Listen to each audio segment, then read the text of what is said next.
Unless my video is live on my channel, it doesn't want to go up. Okay. I think everything is back to where it was.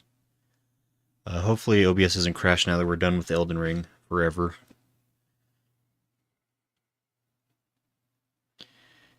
You successfully managed to get 3 endings in one stream, so that's something, I guess.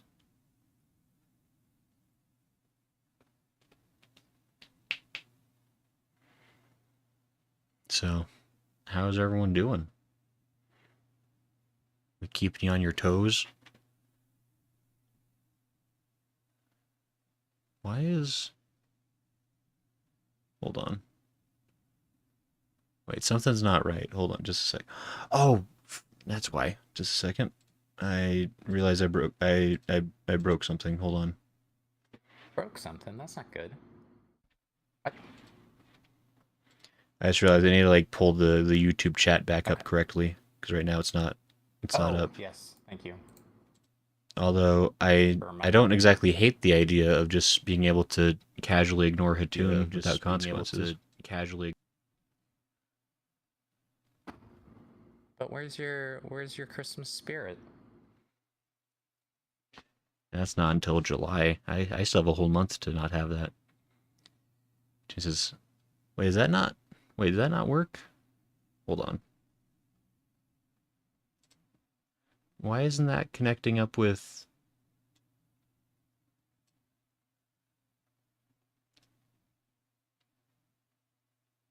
With?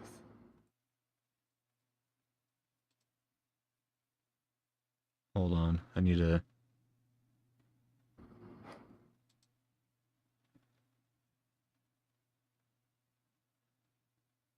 Okay, hold on.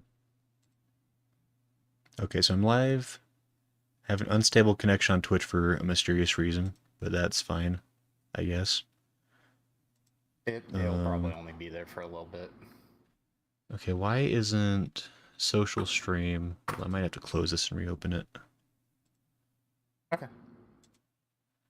So I just can't see chat right now. And I kind of feel like I want to see chat. Okay, now it's working.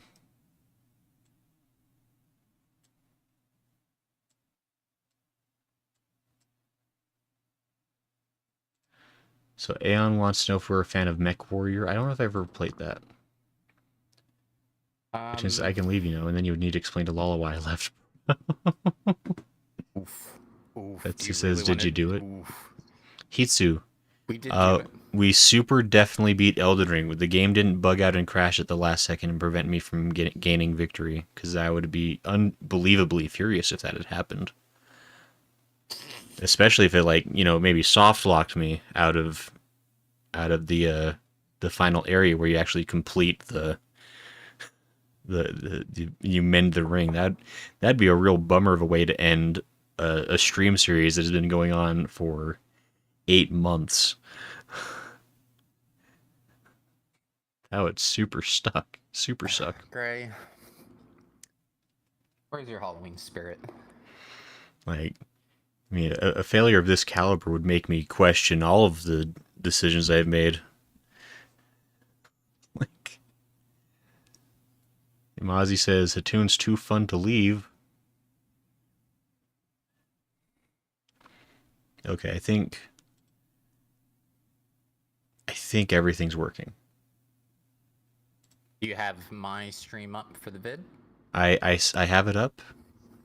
I guess we'll see if there should be audio. We'll see if there is. Give a quick test here. It doesn't begin in the lands between. Yep, it's working. Sounds good. All right. So what's this video and who's it from? This is Vati Vidya, which is resident Soulsborne lore fanatic. The one who knows. Most of it. Yes, he is the one who knows. He has actually worked on, like, I think, strategy guides and stuff like that for the actual company, but his whole thing is he just loves breaking down Souls games. So you got stuff we'll go through for Elden Ring. We'll probably not go through all of them, but just some some key ones, and then we'll check out the DLC trailers. How's that sound? Sure, sounds good to me. All right. J-Spot says, good thing that This didn't is, happen then. So yes, this is going to be Elden Ring lore by Vatividia explained. Again, this is Vati. He's got 9.3 million views. If you know Souls games and you don't know him, where you been? You've been living under in a cave or something? I don't know. Yeah, careful. All right, you ready? You ready, Gray? Sure. I'm so excited to learn what the heck I just played and definitely beat. Our story doesn't begin in the lands between. Gasp. It begins in the cosmos, far away, If it's too with loud, an I think outer god it's actually called kinda the loud on Greater my end. Will. It's a little There loud are over here. a lot of outer gods mentioned in Elden Ring. You can think of these kind of like the great ones of Bloodborne. They're distant beings. They're all-powerful and they're quite unknowable by design. But many of these outer gods want to make their presence felt in the world. The Greater Will, maybe most of all. To this end, it sent a golden star hurtling towards the lands between. The Elden Star's incantation tells us that this golden star was bearing a beast, an Elden beast. The Elden Remembrance calls it a vassal beast of the Greater Will. If you didn't know, a vassal is someone who holds land on behalf of their overlord. Obviously, this is fitting in this case, because the Elden Beast occupied the lands between on behalf of the Greater Will, and was a living incarnation of the concept of order.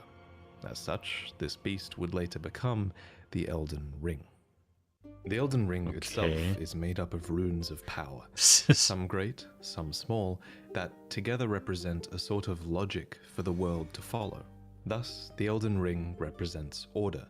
The true nature of this order is a subject of constant debate and research undergone by fundamentalists. But two of the key fundamentals are the laws of causality and regression.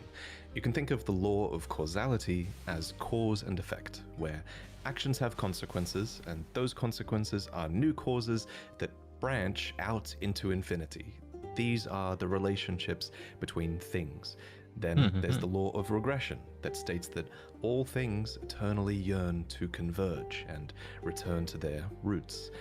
Fittingly, then, the Elden Ring is housed within the Erd Tree, which towers over the lands between. But it's very important to stress that life in the lands between did not begin with the Erd Tree, the Elden Ring, or the Elden Beast. No, the lands between were occupied well before the Greater Will came. There were other beings here. I like all There were the other factions here. There were other gods here. nice like camera And work there you was managed. even Yeah, he's I think he goes in with certain tools, or other like people he works with go in with modding tools and just like drive the camera around to get certain shots. I was say because like So it's kind of basically, impressive, like, debug stuff. right? Yeah, it's like doing like a no clip mode or something. Correct. Yep. Okay, very cool. another great tree here before the Erd Tree. And And this is where a huge twist regarding the Erd Tree comes in. So, there are incantations in the game called Aspects of the Crucible. According to their descriptions, these are manifestations of the Erd Tree's primal vital energies. And I quote, "They are an aspect of the primordial crucible where all life was once blended together." But how could all life be blended together in the Erd Tree if the Erd Tree appeared after life existed? There can only be Enkidu. one answer, right? That the Erd Tree is a Hey, parasite, Enkidu. and it took over a tree that existed here. Yeah, you before. missed it. It was a heck of a This victory. ancient tree was called the Great Tree. So the Great Tree was almost certainly the location of this primordial crucible, and it must have been a very powerful primordial force for the Greater Will to have. This was by Fia, right? Yes. And I don't know if this is So this is necessarily where the it actual makes tree, the but he might just arena? be. He might just be like showing like an Well, I example of like a think- giant stump, but Right. Yeah. I think the reason he picked this stump is because of the Crucible Knights. That's oh, that one Crucible Knight we find there. yeah, that's a good point. Yeah, it could be like a what's that called? Environmental storytelling, kind of like, oh yeah, this is one of the. Because that was one of the only ones we fought that was a boss besides the one in the jail cell, right? I think so. Like, I can't think of any other cases. Mozzie says tree is tree. But Enkidu, how was work? You missed quite an event. Not to go back to part 2 to find out how badly the game screwed us over at the last moment, but I will be angry forever. I will die forever with hate in my heart because of FromSoft. Yep, absolutely. You ready? Yeah, sure. Talk trees to me. It might even be the reason the Lands Between is important to the Greater Will in the first place. It also explains why spells and enemies related to the Great Tree's crucible would eventually be looked down upon. For example, the Knot Talisman is fashioned from a knotted vestige of the crucible, and it was considered a signifier of the divine in ancient times, but is now increasingly disdained as an impurity as civilization has advanced. Enemies related to the Crucible are the Omen, the Misbegotten, and the Crucible Knights, and all 3 of them would be shunned, enslaved, or imprisoned. Those who speak for the Erd Tree don't want you to know its roots, so to speak. According to the spell, Protection of the Erd Tree, in the beginning everything was in opposition to the Erd Tree, but through countless victories in war, it became the embodiment of order. In Marika's own words, the Erd Tree governs all. The choice is thine. Become one with the order, or divest thyself of it. To wallow at the fringes, a powerless upstart. But the Greater Will needed more than a big tree. It needed loyal agents in the Lands Between. To this end, it has the 2 Fingers, who are its envoys. The 2 Fingers heirloom has a weird picture of them, but it reads, "Of course, fingers cannot speak, yet these are eloquent. Persistently they wriggle, spelling out mysteries in the air. Thus did we gain the words of our faith." These words are interpreted by the finger readers. It's very These are the Warframe-esque. undying old crones that you would have found throughout the Lands Between. They pass down the wisdom of the 2 Fingers. By the way, did you catch that? What he showed with like words, but he did the quotation mark with 2 fingers. Yeah. Yeah. Or at least they used to. Your fingers, please, your That's fingers. kind of clever. Ichigo's cookie says Gray is just a Most of them appear to have... a scientist. Clever. You're a scientist? A You had a scientist. tail this whole time and you didn't tell me? Oh, you never see the lower half of me, do you? No comment. lost their purpose. I have an they're angry desperate toggle. to read your fingers You mean- and tell you annoying riddles, since their 2 fingers are likely dead. And yes, of course, there are multiple sets of 2 fingers. You would have found their corpses on the tops of the divine towers. Atop these towers, you loot the fingers in order to activate the true power of a great rune. Specifically though, you are giving benediction back to your great rune. You're taking a blessing back from the 2 dead fingers, essentially. This is just one of many blessings that the 2 fingers can bestow, and my point is kind of that the 2 fingers clearly have more than just influence. I remember that they cave. have real power on some level. The greater will needs these powers. That's yeah, that was Ronnie's cave, right? Under the chapel. That's where we find like her actual body too, I think, or at least one of her dolls. But Yeah, no, her actual body was on top of one of the towers. Remember we found like a redhead body, I think by her rune or something, or after we got the death rune or something. maybe. And I do love a good jackhammer cartoon in Yumazi. Yeah, he's addicted to the concrete dust. Like that's what gets him. It makes me Gets him strong. Yeah. Gets me awake. Concrete is strong. Therefore, if you inhale it, you will become strong. It's right? like eating the hearts of my enemies. It works the same way. Right. It's simple. What's it called? It's simple. It's just science. Math. The thing. The transitive property. There you Yeah, go. I'm That's adding what I was strongness to thinking. me. Yeah. And removing evidence from the world at the same time. It's great. powerful envoys and agents because, while it's obviously incredibly powerful, it does seem limited by a few things. First is space. The Greater Will didn't come to the lands between itself, it sent an elden beast to do its bidding instead. Second is time. There is a moment later in the game where your pair of two fingers go still because they're forced to commune with the Greater Will for guidance. When they are finished. After playing my little intro into the DLC for Fallout New Vegas, I really don't like this picture right now. Just a couple of fingers. Nothing wrong with Yeah, that. Yeah, Normal. yeah, hand fingers. Yeah. Fingers on the hand. Yeah. Totally. That's I how can't- they described it in the game. I don't even know like how else you would even see that. Will again offer their guidance. But thousands, if not tens of thousands, of moons must first pass. No matter for me. But you, how will you ever manage the wait? So the Greater Will needs a physical manifestation of order. It needs envoys to convey its will, but what it also needs is a god. Introducing Marika the Eternal.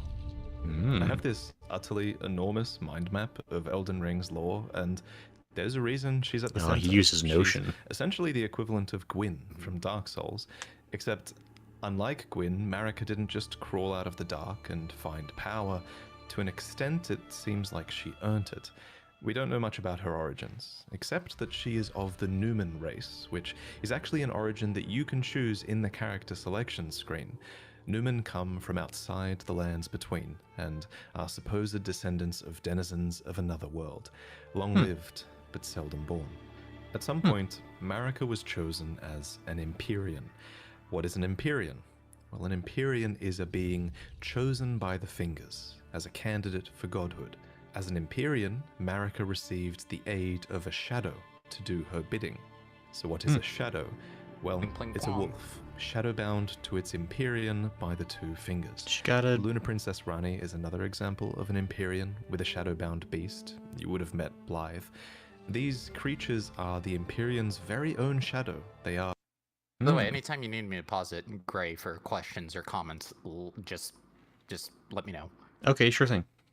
The Lord of Sunlight Yeah. shall not be blasphemed, says Ichigo.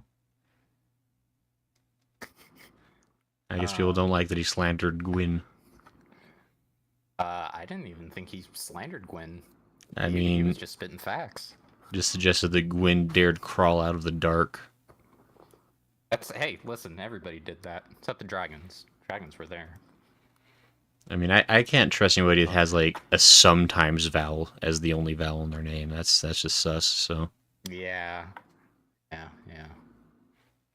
And so, are you saying just that sometimes vowel, or just having a sometimes vowel is a sign of?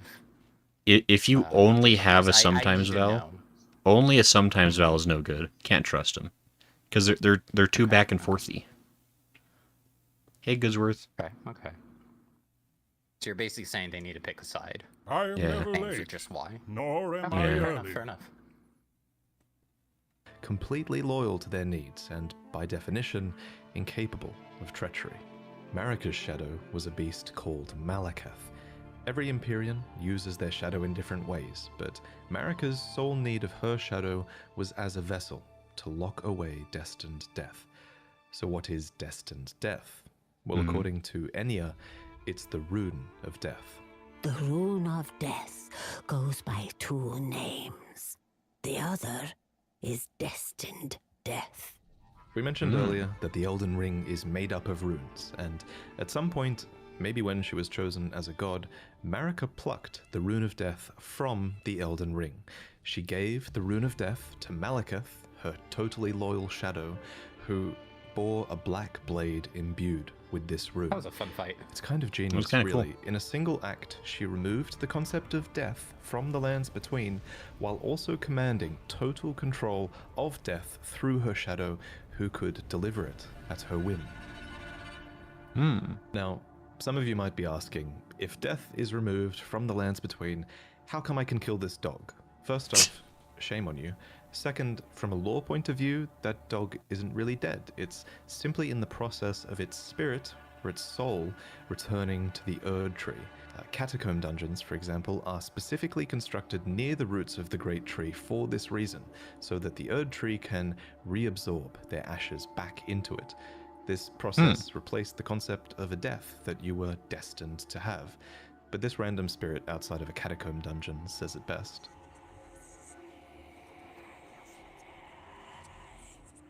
As another example of this theory, when you kill a major boss, you receive a remembrance of them. These are spirits, and they are hewn into the Erd Tree. In this way, thanks to the Erd Tree's grace, their spirits are immortalized, in a sense. This new form of death also explains what's happening when you summon spirits. From ash and return to the Erd Tree. However, some spirits never return to the Erd Tree, and they rise within death as corpses or skeletons instead.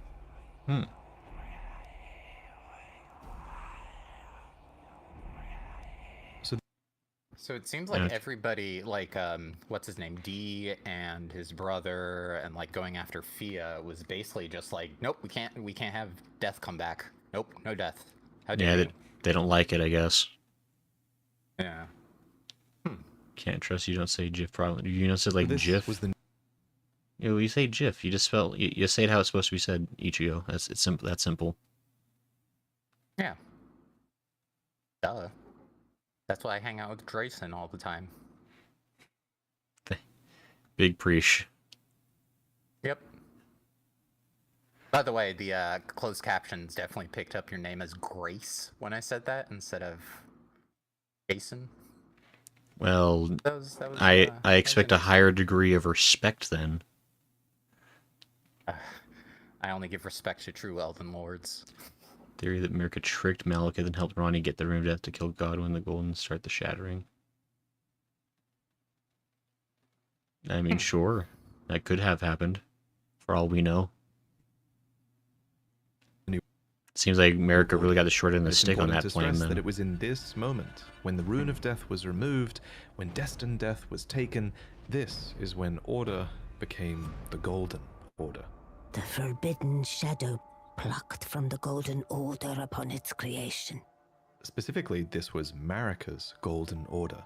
So not only did she become a god and a vessel for the Elden Ring, she became renowned as Marika the Eternal for her removal of Destined Death. It was a huge part of her character and her reign as well. However, Marika had more than just death to conquer. She had wars to fight, as the world was occupied by many forces that could threaten her Golden Order. There was war with the Stormlord, who likely ruled over Stormvale, and there was a war with the Giants, who were masters of a flame that could burn the Erd Tree. There was war with the Ancient Dragons, who incidentally had stones that could twist time and thus slay a god. And finally, there was war brewing with the Carrion Royalty, who had previously obeyed laws which contravened the Golden Order. Thus, sort of similar to how the Greater Will needed an Empyrean to enforce its will, Marika herself needed someone to wage war. So, there was to be a husband, a consort, an Elden Lord. The man chosen was Horalu, a ferocious warrior who became known as the Lord of the Battlefield. I have to say, as far as like later game fights, he might have been one of the easier ones. He was like really quick.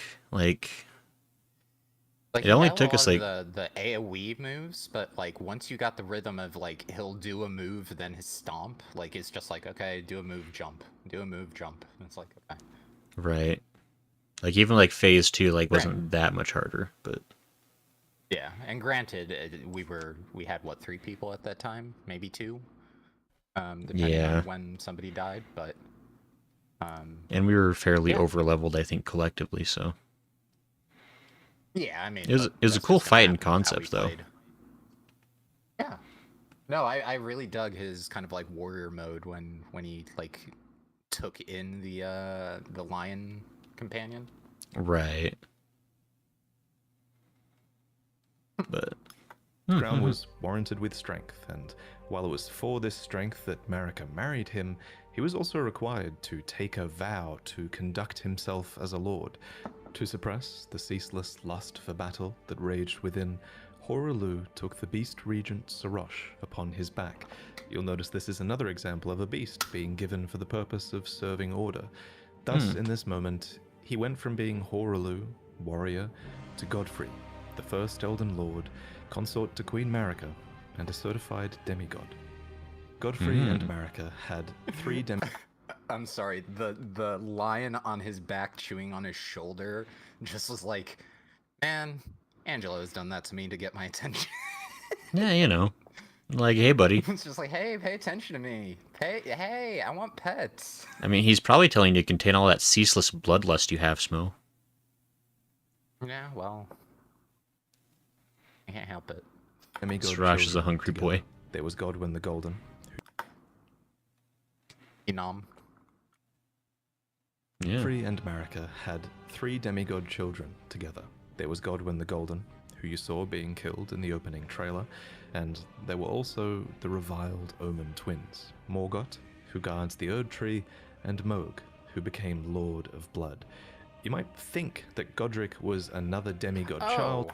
I just put that together. I think that's Mikola. Oh. Because remember, Who we is? find Mikola in the cocoon after the Mog fight. Right. So, like, if this is Mog and this takes place before, that's the only person who I could think that is. Plus, they have the webbing on them already. Maybe. Sure. The webbing on the head makes the helmet. You could look at the picture of Morgoth to learn the truth. He's got a lot of extra hands. That's probably unrelated. It has Radon in it, and he's normal human size. Yeah, down here. Maybe, but there could have been... Oh, no, yeah, those are his gauntlets. Yeah, you're right.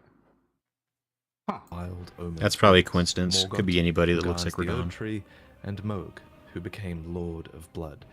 You might think that Godric I'm so dumb. That's the cocoon in the background. and Mohg, Yeah. who became Lord of Blood. You might think that Godric was another demigod child, but he actually wasn't. Instead, he was probably descended from Godwyn. Anyway, we'll talk about the demigods more in detail in another video, so subscribe for that. But for now, just know that Godfrey and his offspring were the first demigods, henceforth known as the Golden Lineage. In his wars, Godfrey led his 16 Crucible Knights into battle, who were named so for they fought with the primordial powers of the Erd Tree. Their incantations were aspects of the Crucible itself, and they likely fought This looks like a giants, boss fight, but I don't dragons, remember it. the Storm yeah. Lords, it's in a and more. catacomb. It That's was fine. an early Their one, but age, the age of the Erd Tree. In Marika's own words, hark, brave warriors. Hark, my lord Godfrey. We commend your deeds. Guidance hath delivered ye through each ordeal to the place ye stand. Put the giants to the sword and confine the flame atop the mount. Let a new epoch begin, an epoch glistening with life. Brandish the Elden Ring for the age of the Erd Tree.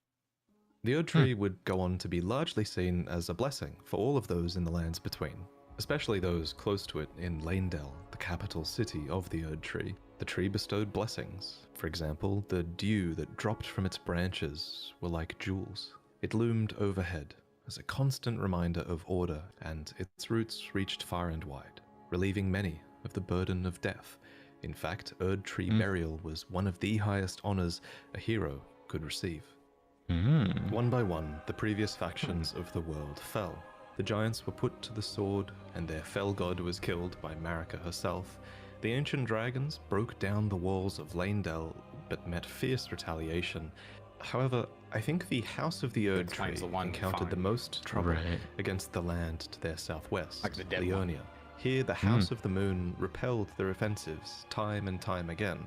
And I mean that literally, because there was not just one, but 2 wars fought here. And in both of these, there was no victory for the Golden, nor for the Moon. And I suspect it was probably because of these lobsters. these damn things can snipe you from like a mile away, and it's bullshit. Actually, it was probably because I of hated these Carrion things too. Knights, Yeah. who, according to their weapons, were able to wield sorcerous battle skills, and despite numbering fewer than 20, this power made them a match for even the champions of gold in battle. These enchanted knights were anointed by the Lunar Queen, a young astrologer who went on to establish the House of Caria as royalty in this land. With her bewitching lunar magic, she won over the Academy of Raya Lucaria, where glintstone sorcery was studied, and united the Carian royal family and the learned All scholars that of magic Raya to smack a Lucaria book. defended Yeah. their home from the golden aggressors. At the head of this great golden army was Radagon. Lord Radagon was a great champion, possessed of flowing red locks. He came to these lands at the head of a great golden host. When he met Lady Renala in battle, These two champions clashed, fell in love, and joined their houses. Radagon once cleansed himself with celestial dew, repented his territorial aggressions, and swore his love to Renala.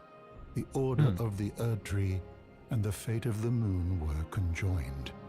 So Convenient. that makes sense why we had to get the celestial dew for the absolvement, because I remember we had to do it Right. a couple times for Yeah. early game because of the NPCs. Kept hopping on people.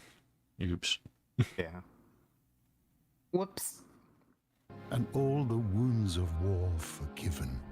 You might think it strange that the Greater Will would permit this union, but it's not too odd, all things considered.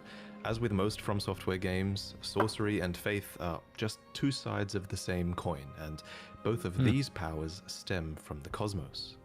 Radagon and Renala were known to have 3 children together.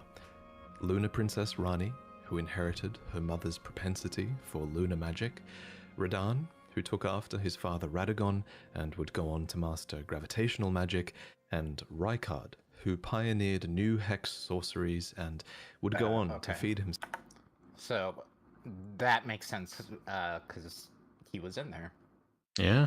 That's the serpent that you actually fought, and I guess he's the face. Right. Yeah. Getting nommed. To a great serpent. It follows that at some point after this, Marika began to harbor doubts. Doubts about the Golden Order that she had had a hand in creating. In Marika's own words, I declare mine intent to search the depths of the Golden Order through understanding of the proper way. Our faith, our grace is increased. Those blissful early days of blind belief are long past. My comrades, why must ye falter? And it's at this point that we should talk about Marika's motivations, her character. This is surely going to be one of those huge points of debate in the coming years, but for now, my working theory is that she wanted to discover the truth behind order and the truth behind the greater will, and she believed that bonds had to be broken so that they could be better understood. She believed that there was great meaning to be found in hardship. Queen Marika has high hopes for us, that we continue to struggle unto eternity. For Lord Godfrey, his struggle ended at the end of his campaigns. According to his armor, he led the war against the giants, faced the Storm Lord alone. And then there came a moment when his last worthy enemy fell. And it was then, as the story is told, that the hue of Lord Godfrey's eyes faded. In truth, he was robbed of his grace. Then Marika sent him away. My lord, and thy warriors, I divest each of thee of thy grace. With thine eyes dimmed, ye will be driven from the lands between. Rough. Ye will wage war in a land afar, where ye will live and die. This became known as the Long. So I'm guessing he still kept a little bit of it, because this seems like he's like not in the lands between, Right. but like he's still alive when we see him, and I Right. mean the lion's not back, but it is in spirit. So Right. There's like some aspect of him. It might even be like something like brought forth by the Erd Tree, like not necessarily him, but like some kind of a shade. But Well, I'm thinking like you're right, but it's maybe because he wasn't completely disconnected. right. Because like that little glow there almost makes me think it's like no, he had almost like us, where it's like oh, we got a little spark of it back, kind of thing. Well, I mean that's what, because like that's what all the Tarnished are, and he became one of the Tarnished. It just said so. Yeah. Live and Me and my die. homies all hate America, says each. This became known as the Long March of the Tarnished, as Godfrey and his tarnished descendants walked away from the lands between. But Queen Marika absolutely had a plan here, that Lord Godfrey and his descendants would one day return stronger, having struggled outside of grace. Then, Mhm. after thy death, I will give back what I once claimed. Return to the lands between. Wage war. And brandish the Elden Ring. Grow strong in the face of death. Warriors of my lord, Lord Godfrey. Soon Mhm. after, she found a new husband. Either that or a new So kicked him out, and then, or us, the kids of kids of kids, came back, beat the crap out of everything. Then he came back and was like, "Okay, I'll take it from here, kid." And you're like, "Nah, though, Yeah. no, nah, I we didn't- we got this, Dad. We got this, Grandpapa. Go Yeah. back, go back home." Right. I'm sure that's how the conversation went. Yeah, I mean that's how it went on my end. I don't know about you. Sure, sure. husband was found for her. When Godfrey, first Elden Lord, was hounded from the lands between, Radagon left Renala to return to the Erdtree capital, becoming Queen Marika's second husband and king consort, taking the title of Second Elden Lord. The mystery endures to this day as to why Lord Radagon would cast Lady Renala aside, and moreover, why a mere champion would be chosen for the seat of Elden Lord. So Whatever the mysterious. case, as a part of this union, Radagon's Yeah. prior 3 children with Renala became demigod stepchildren, granted grace thanks to their new family tree. Renala was broken by this, and so was her country, Leonia. The Queen's set reads, when Renala, head of both the Academy of Raya Lucaria and the Carian royal family, lost her husband Radagon, her heart went along with him. And then those at the Academy realized that Renala was no champion after all. Hmm. Brick, I just want to make this point, and I'm sure it's the most controversial point that I've ever made. Gasp. Breakups suck. Breakups suck. Anyway, continuing. I mean, I think Ronaldo might have overreacted a little bit by turning all the people into like half babies. That was Listen, kind of weird. if my man's not gonna be here to give me a baby, I'ma have a baby. Yeah. That is just so Dang it. controversial yet so brave. Ichigo says Grandpa Grayson. No. So young, guys. I might not even be old enough to drink for all you know. Ray, even if you were, you wouldn't. I That's mean, how old you sure. are. It smells All right, bad. well, that settles it. He's old. No. I'm not yet in my third score of years. What do you mean?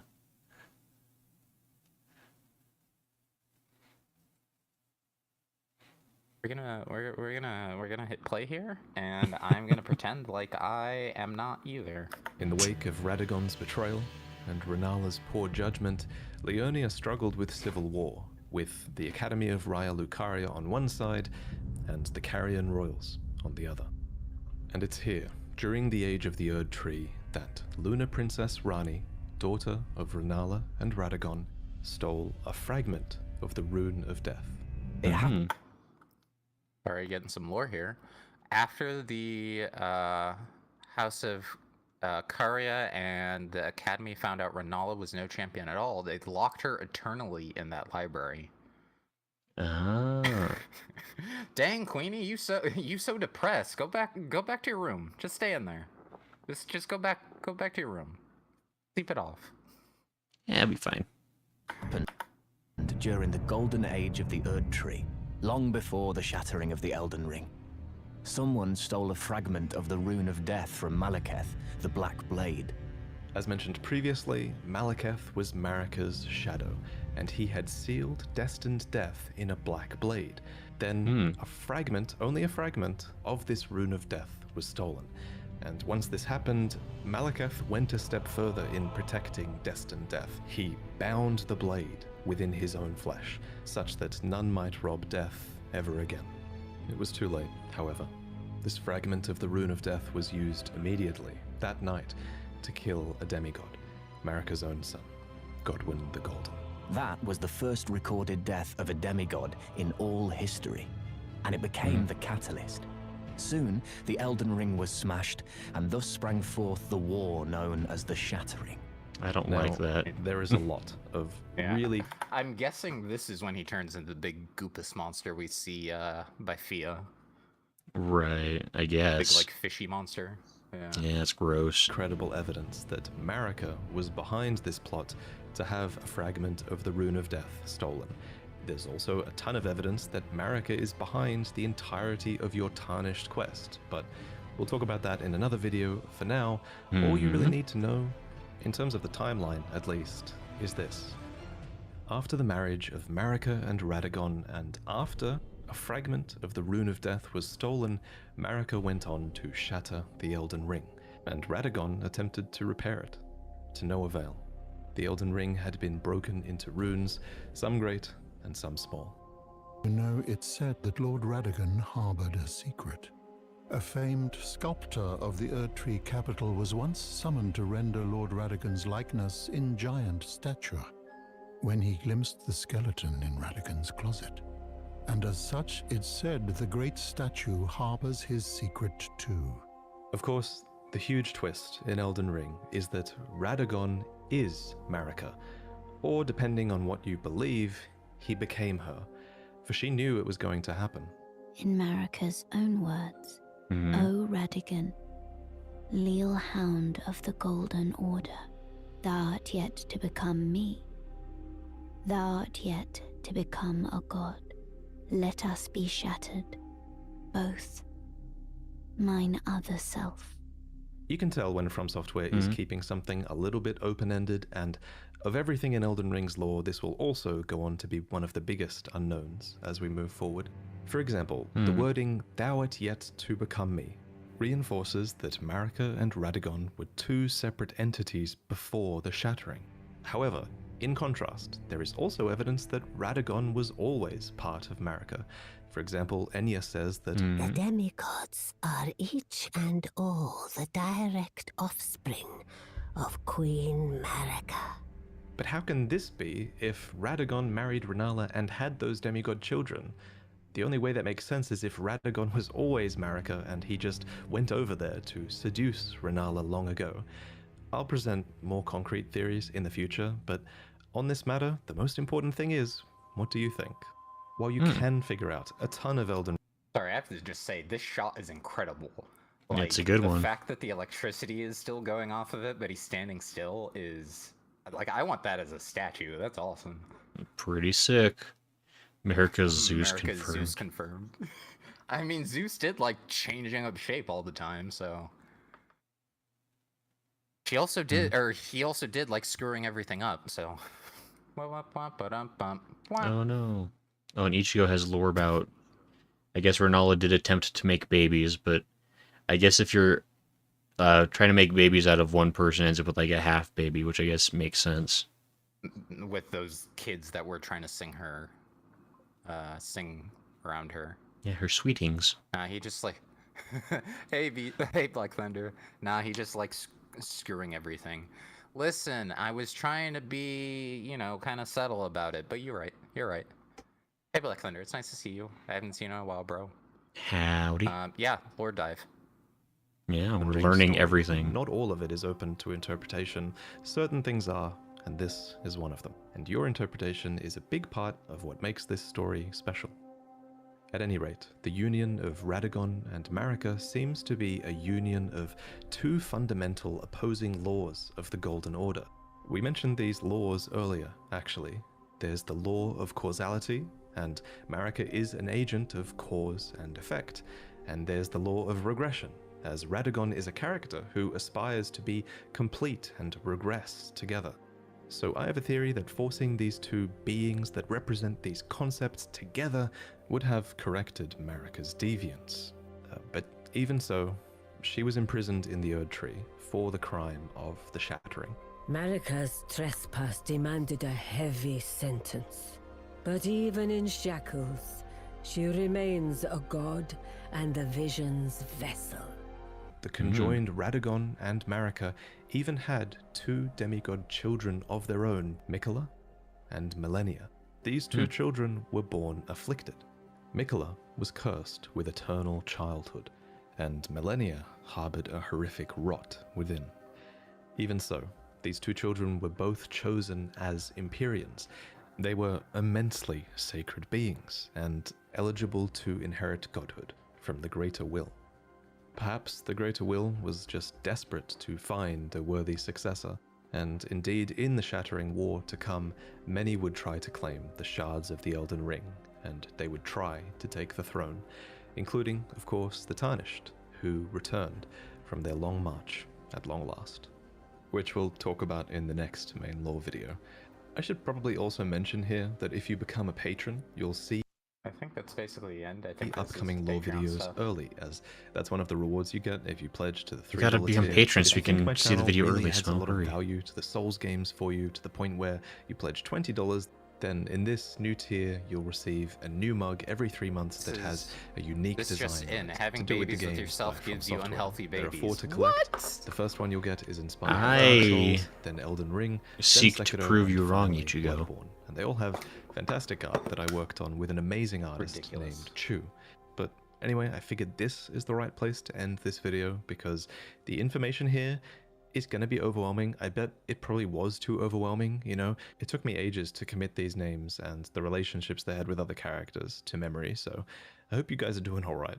One thing that helped me a lot That tune's was great, that so we no one wants to designed hear an that. enormous mind map with pretty much all of Elden Ring's lore, all of its item descriptions, all of its dialogues, all of the relationships between Goodness characters that we can gracious. think of. We Yeah. added all of this together, and it helped a ton in learning about the story and visualizing it all. And one day I will make this asset available to you all, because I think after doing it, I think Easy. this is the quintessential way to piece together the story, and I think giving you guys this asset eventually will make that accessible for people. So I'm really excited about that. I want to thank Absa and Zard for accepting the paid task of helping me put all the raw data into this mind map so that I could better understand everything. I want to thank Paragod for I was just making sure we got through the. Yeah, any you're just sponsors thanking a and bunch stuff. of yahoos that did stuff for him. I know. If you watch his I think Mikela they did video, a bunch it's so of- friggin' packed for. Ichigo, I'm gonna just, this is the first video we've watched, so we have not seen Yeah. anything else. Yeah, there's a ton of stuff here. We're not going to be able to get to all of this, obviously. On. It's fun to get a little more context. Yeah. For I sure. think that was a good, overview on a lot of things. Yeah. Maybe we'll watch the next one on the demigods, and then we can watch the trailers. Sure. How's that sound? That works for me, boss. Yeah. Whatever the you and your demigods purple hat are want. each and all Yeah. Any leftover questions for you as far as like, I guess, a general overview, or did that kind of answer a lot of like what we were doing kind of thing? It answered a lot of what we're doing. It didn't really explain anything about the lands between itself, which has been a big question mark. Because I'm still unclear if the lands between is like an actual physical location, like it's a planet.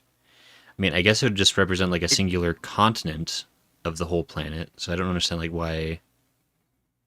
Like, I guess it's Why still, specifically that continent?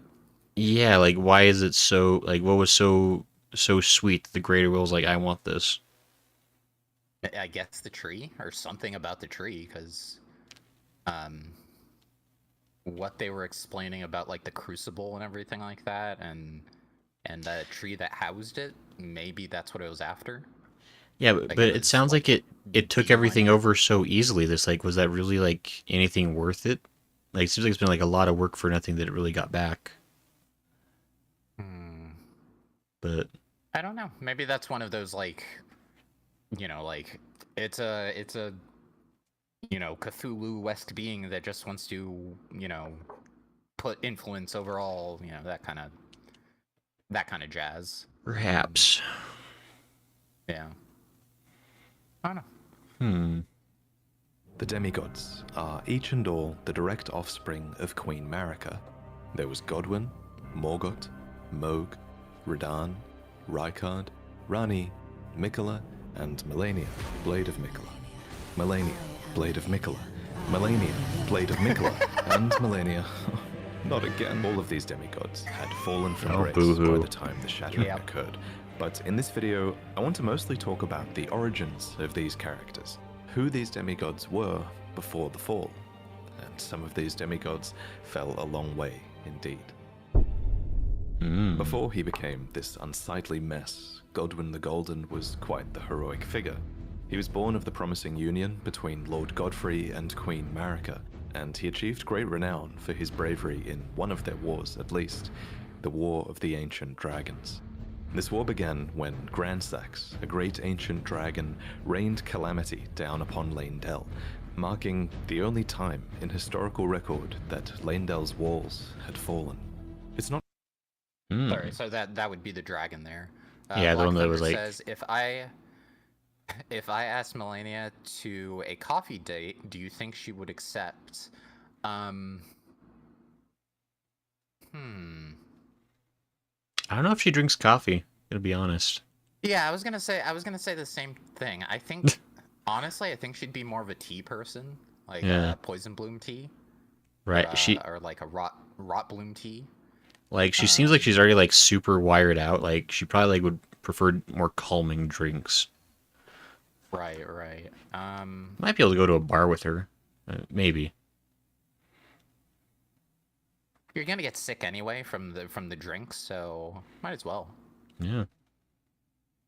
And I don't say that because like you go to a bar and you automatically get drink until you're sick. I mean that as she's gonna try to drink you under the table because it's Melania. Like what are we doing? She's undefeated. She has to outdrink you. If I offered her a strawberry parfait, do you think she would give me a? Okay, we're okay. Thank you, Black Thunder. Where's the no horny stick? Bring that out. Whatever she decides, she's like, only if my small broken. Well, he can't go to the bar then. So there's no way that you bring in Mikkel and it's like, no, he's cursed with childhood. He's old enough. Like, It's like no, and I don't mean that in the weird anime way. No. it's totally Wait. chill. Officer, hold on, wait. Yeah, don't touch Wait, the cocoon. wait, He's sir. sleeping. It's fine. Oh my goodness, no! No, I did not spike his drink with blood. That was not me. No, officer, no. Mog, you jerk. Not clear why Gransax first attacked, but fortifying themselves against lightning, the Knights of the Erd Tree weathered his assault, and Gransax was defeated. However, this was only the beginning, and a bitter war against the ancient dragons was to follow. During this war, Okay, hold on. Was that also supposed to be the snack dragon? I mean, I think that was like a shadow of him that we did fight throughout that area. Because like it was never like a I really. think that would be him, because it seems like that cyclone was like a time cyclone because of the rock. Right. You know how he like laid down and like time was weird and kooky and everything like that. Yeah.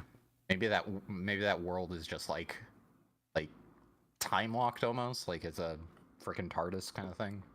It could be. I mean, I'm sure the dragons are like timeless or something. They have control over time in some way. Yeah. So there's some weird nonsense going on there.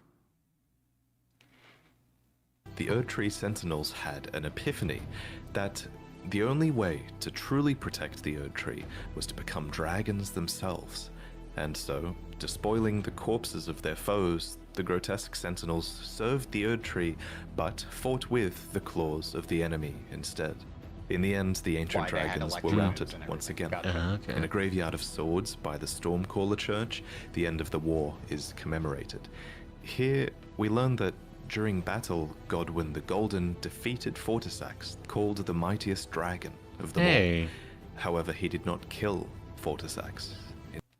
Okay, so that's why going into the dream of Fia brings you there, because that would be like Godwyn's dream, basically. Right.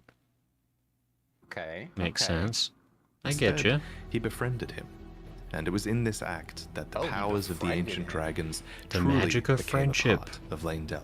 After all, Oh, only so you're those actually loved fighting, like, by his dragons friend in a can dream. survive the ordeal of cladding their bodies in lightning. So, from an unlikely friendship, an ancient dragon cult was born in the capital city, and the Knights of Leyndell learned to worship the dragons and wield their lightning. Lanciax, sister of Fortisax, even took human form to better commune with the knights. It was officially decided that the worship of the ancient dragons did not conflict with belief in the Erdtree, and it was all thanks to Godwyn, commander of the dragon's golden lightning, and a true child of the golden lineage. But now, let's talk about Morgoth. So So he was the overachiever. does that mean... Right, so does that mean that Leyndell then was also attacking Radahn, and that's why there's a bunch of dragons there? Maybe. I mean, 'Cause I the don't thing with see any Radahn is reason that for he... them to attack there before that. Well, the thing is, like, because Radahn had gone mad, and I think at some point there was a thing of, like, just trying to kill Radahn to stop him. Seemed to be going on, because that's why the Right, Radahn but Festival was happening. I don't think he went mad until after that Melania fight, though. Like the one where the giant flower comes out of his back. Because he didn't look, like, insane like he was during our cutscene kind of thing. He actually, like, looked at her and was, like, angry with her kind of thing. Right. Okay. Environmental storytelling. Leyndell didn't attack Radahn until after Godwyn died. Okay, so they would have had the powers of the dragon... Or, like, I guess the allegiance of the dragons Right. at that time when yeah. Okay. Morgoth and Moog, the Omen twins, who were also born of Godfrey and Marika's golden lineage. First, what is an omen? Well, to put it simply, an omen is an accursed child seen as impure, as they are born with horns on the body and face. When this happens, the correct thing to do, culturally at least, is to cut off the horns of the omen, an act which usually causes them to perish. It's pretty messed up. But some omen do survive this process, and some omen are even given a cleaver, crafted specifically for them and awarded as a tool of war, although these weapons are bestowed with a readiness to take them away. We find one such omen in an Erdtree camp upon the Altus Plateau. Before you fight it, you might have noticed another omen nearby, writhing in its sleep. It's said that omens see evil spirits in their nightmares, and I think this omen is dreaming, haunted by the vengeful spirits of its accursed kin. This brings us to the Omen Killers, who are horrifying butchers of twisted conscience. They wear these horned masks that make a mockery of the Omen's nightmares, and these butchers hunt the Omen and amputate their horns.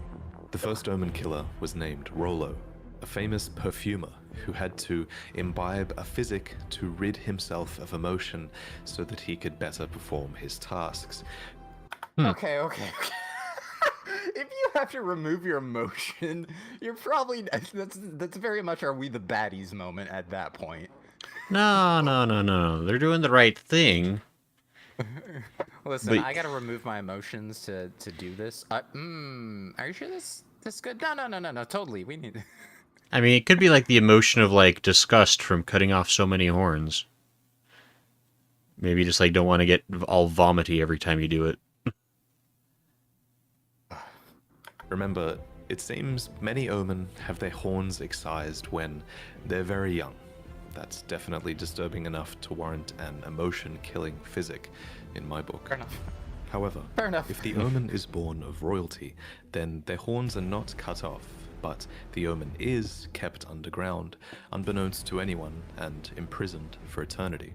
By way of Yipes. example, you would have seen all kinds of omen confined to the sewers beneath Lanedell. But why are omen considered to be accursed in the first place? Some of them are clearly intelligent, so what's inherently wrong with being born with horns and great strength? Well, it's important to remember, I think, that this curse might only really exist in the context of the Golden Order. After all, those afflicted with omen horns are not able to return to the Erd Tree for rebirth, and are said to be born outside of its grace.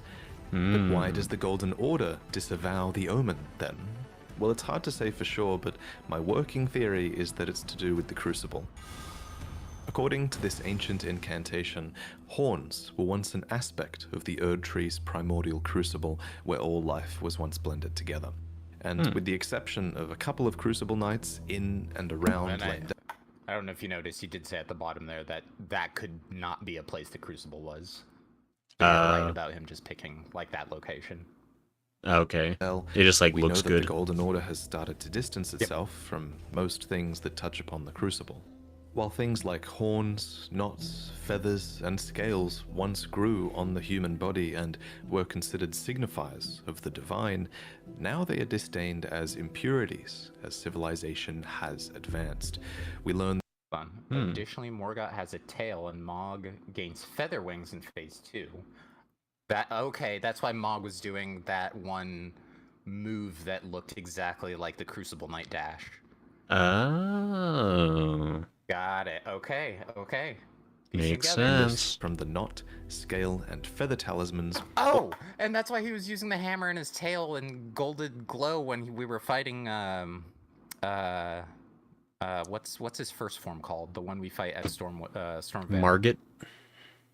Margit, yes. When he's Margit, he does that like tail swipe kind of thing. I think he does it in Phase 2 as well, but like we barely Right. saw it in that form. Right. All of which are guarded by omen, or dropped by omen killers, no less. Unfortunately for the Order of the Erd Tree, these once divine impurities seem to crop up in some births, whether they like it or not. Almost like it's a genetic trait, as if it touches upon the crucible at the root of the Erd Tree. And so you have to ask, is it really a curse to be born as a graceless omen? Well, as with most curses in these games, I think that depends on... Oh, is the Dung Eater an omen? In any case, Moog and Morgott were omen. I don't know if he was an omen or somebody who was like super into being omen-like, because it seemed like those horns were part of the armor. 'Cause, like, Right. we wear the armor and we have like the stubs of the horns kind of popping out. Right. Interesting. But the tarnished can ruin farms as a J-spot. You're right. I just had a thought and I lost it.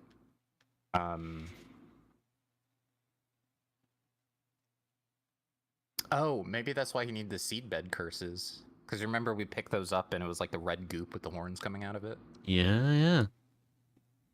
It didn't taste very good, I Like- remember. Yeah.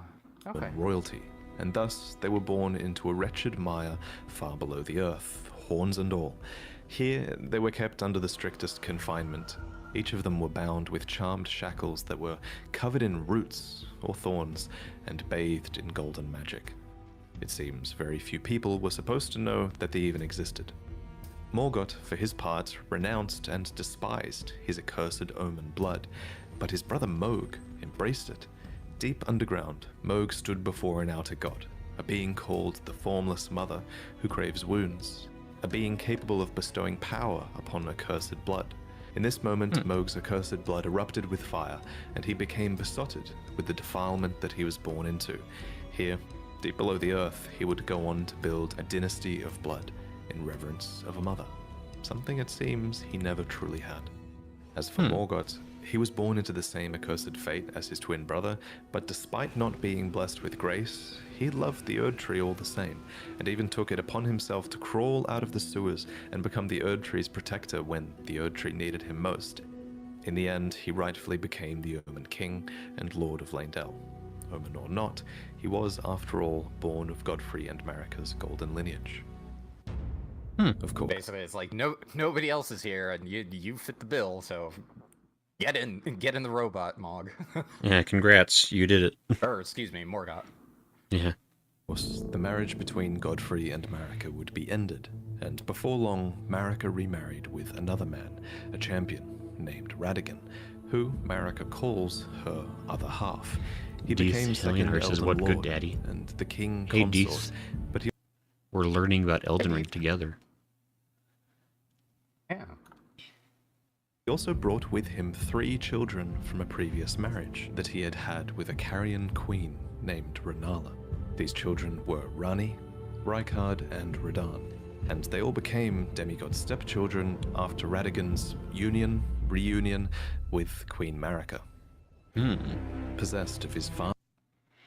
I have to say, it's really interesting how he's making this video where you don't necessarily need to see the first video, but it he's jumping through details that it's that's kind of important, but at the same time he already explained it in the first video, but he's reading it like you don't need to see the first video. You get what I mean? Well, it's very clever for YouTubing to because if you have a part 1, part 2, part 3 thing, then it makes that hard for it actually to get out into the ecosystem. And so by making them semi-contained videos, they actually probably do a lot better for him. Right, and it's just oh, if you want more details on this, go back. Yeah, watch more videos. Father's flaming red hair. Sorry, I cut you off. What? I was just saying, watch more videos. Yeah.